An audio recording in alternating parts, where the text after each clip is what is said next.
Bonjour à tous. Savez-vous qu'en France, en 2024, d'après les évaluations du projet de loi de finances 2025, 24,3% des recettes de l'État, soit 113,7 milliards d'euros, provenaient de l'impôt sur le revenu? Cela fait de l'IR de son petit nom la deuxième part de camembert des recettes derrière la TVA, 37,8%, et devant l'impôt sur les sociétés, 18%.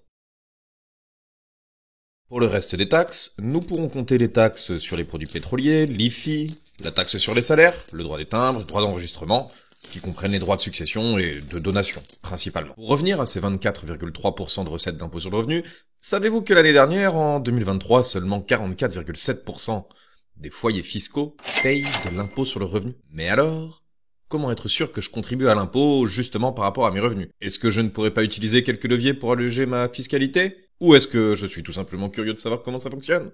Si vous vous posez ces questions, c'est que vous êtes au bon endroit. Alors si cette vidéo vous plaît, n'hésitez pas à cliquer sur le bouton like, vous abonner et activer la cloche des notifications. Mettez-vous à l'aise et écoutez bien, vous êtes sur la chaîne de Monsieur Fiscal et nous allons aujourd'hui parler de la décote.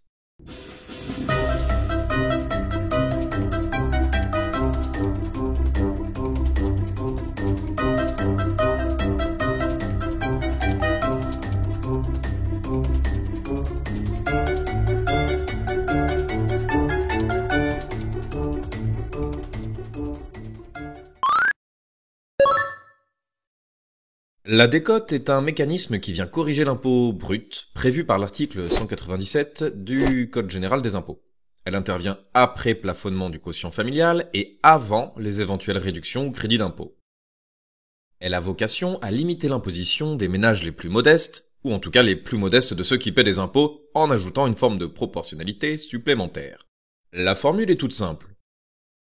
Pour un montant indiqué chaque année, plafonné d'impôt brut que l'on appellera X, vous bénéficiez d'une réduction d'impôt égale à la différence entre un montant indiqué encore une fois chaque année, que nous appellerons Y, et 45,25% du montant de votre impôt brut.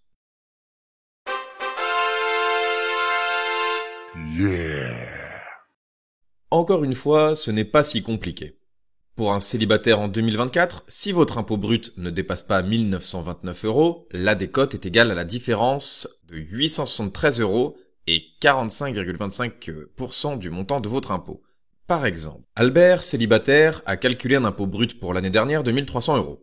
Son impôt brut est donc bien inférieur à 1929 €, le plafond de cette année. On va donc faire 873, montant Y de cette année, moins 45,25% de 1300 €, son impôt brut. Le montant de sa décote est donc de 873 moins 588,25, 284,75 €. Son impôt net sera donc de 1300 €, l'impôt brut, moins le montant de sa décote, 284,75 €, 1015,25 € que nous arrondirons à 1015 €. Maintenant, pour un couple partageant sa fiche d'imposition. Le plafond d'impôt brut en 2024 est de 3191 €. 1444 € est le montant Y auquel on va soustraire les 45,25% de l'impôt brut. Par exemple, Hugo et Samantha ont un impôt brut de 2200 €. Le montant de leur impôt brut est bien inférieur à 3191 €.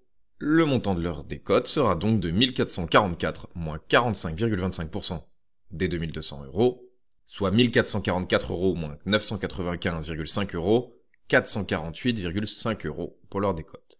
Leur impôt net, lui, sera donc de 2200 € moins 448,5 €, 1751,5 € que nous arrondirons à 1752 €. Vous voyez, ce n'était pas si compliqué. Si l'on regarde le plafond d'impôt brut du barème pour application de la décote, on se rend compte que le plafond pour les couples mariés ou pacsés est de 3191 €. Par correspondance, il se situe à environ 50-51 000 € de revenus. Tandis que pour une personne célibataire, le plafond est de 1929 €.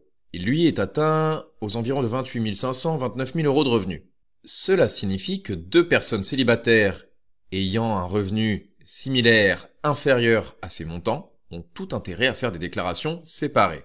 L'impôt net d'une personne déclarant un revenu de 20 000 €, hors abattement ou déduction de 10%, sera en 2024 de 518 €. Soit, si on multiplie par 2 pour deux personnes, 1036 €. Maintenant, si deux personnes déclarent 20 000 € x 2, soit 40 000 €, mais sur la même déclaration, leur impôt sera de 1338 €. Ainsi, en foyer séparé, ces deux personnes économisent 302 euros d'impôts. 300 euros de gagnés pour moins de 10 minutes de visionnage, c'est rentable, n'est-ce pas? Deuxième astuce fiscale. Pour éviter de faire à chaque fois les calculs et des simulations à n'en plus finir, l'État sort chaque année une brochure, calcul de l'impôt, qui contient selon la situation familiale le montant de votre impôt une fois tous les calculs réalisés. Vous pouvez donc aller sur votre navigateur préféré et simplement rechercher brochure calcul de l'impôt, et vous devriez la trouver sans difficulté par le site des impôts. Voilà, vous savez dorénavant tout de la décote. Alors si cette vidéo vous a plu, n'hésitez pas à vous abonner et suivre régulièrement notre contenu pour d'autres astuces fiscales. À plus les cotisants!